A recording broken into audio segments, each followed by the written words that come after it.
महाभारत युद्ध के 18वें दिन शकुनी की मृत्यु के बाद कहाँ गए मायावी पासे। नमस्कार मित्रों, आप सभी का हमारे YouTube चैनल प्राचीन स्टडी में हार्दिक स्वागत है। तो चलिए करते हैं ज्ञान की बातें। वीडियो में आगे बढ़ने से पहले चैनल को सब्सक्राइब और बेल आइकन को दबाना ना भूलें।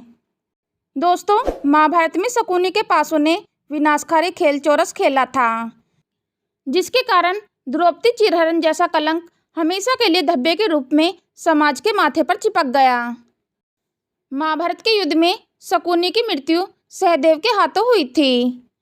शकुनी के मरने के बाद श्री कृष्ण ने पांडवों को पासों को नष्ट करने के लिए कहा था। महाभारत में धूतकीर्णा यानी शकुनी के पासों के खेल ने इतिहास को द्रौपदी चिरहरण जैसा कलंक दिया।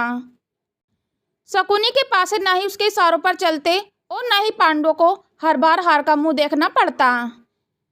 यह शकुनी के पासे ही थे जिसके दम पर शकुनी ने दुर्योधन के साथ मिलकर इतनी बड़ी चाल चली। इन पासों के खेल का नतीजा यह हुआ कि कुरुक्षेत्र के युद्ध में विनाश ही विनाश हुआ।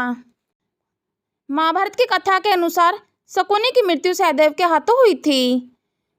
कुरुक्षेत्र की रणभूमि पर सहदेव ने शकुनी को पराजित किया था। अब ऐसे में कई बार मन में सवाल आता है कि शकुनी की मृत्यु के बाद उसके पासे कहाँ गए।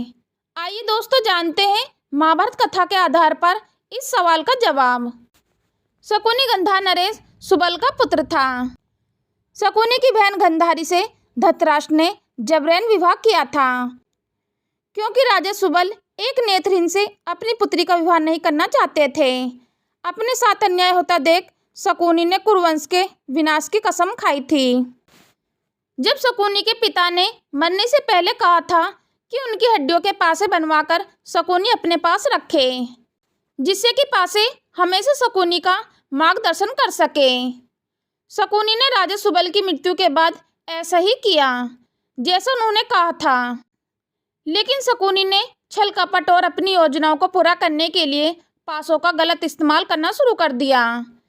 जब पांडव राज्य में अपना अधिकार मांगने लगे तो शकुनी को एक नई चाल सूझी। उसने दुर्योधन को धूतकीर्णा यानी चौरस का खेल खेलने का सुझाव दिया।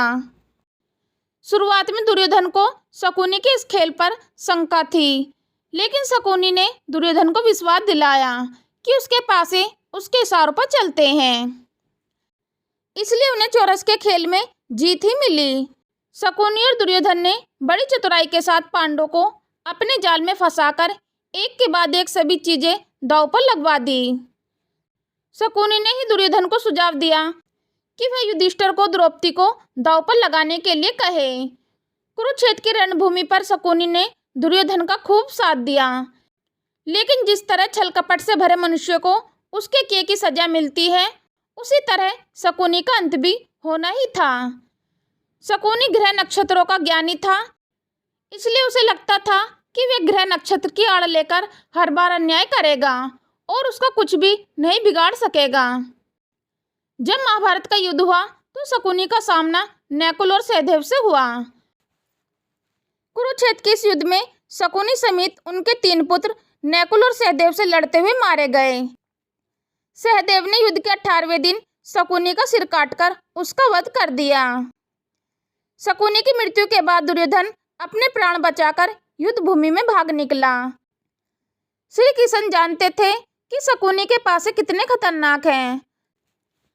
शकुनी के पासे समाज के पतन का कारण बन सकते हैं, इसलिए श्री कृष्ण ने पांडवों को शकुनी के पासों को नष्ट करने के लिए कहा। भीम इन पासों को नष्ट करना चाहता था, लेकिन अर्जुन ने इसकी जिम्मेदारी अपने सिर पर ले ली। अर्जुन ने श्री कृष्ण की आधी अधूरी बातें सुनी और पासों को लेकर उन्हें नष्ट करने चले गए।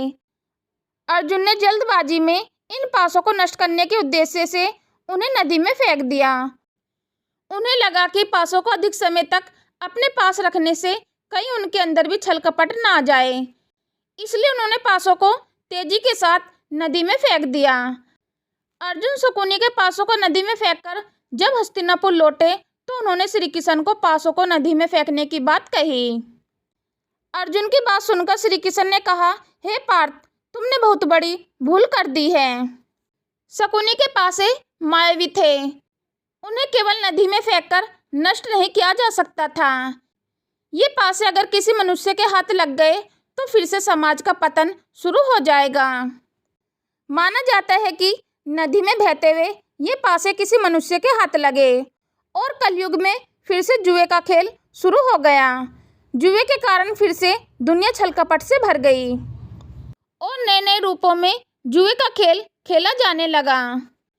दोस्तों, आप सभी से उम्मीद करती हूँ कि आप भी इस लेख के माध्यम से जान गए होंगे आखिर शकुनी की मृत्यु के बाद उसके मायावी पासे कहाँ गए। तो दोस्तों, नीचे दिए गए कमेंट बॉक्स में कमेंट करके अपनी राय अवश्य बताएं।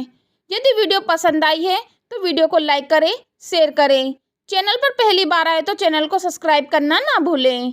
चलो तो दोस्तों, मिलते हैं फिर नेक्स्ट वीडियो में नए ज्ञान के साथ। हम लेते हैं आपसे विदा। धन्यवाद।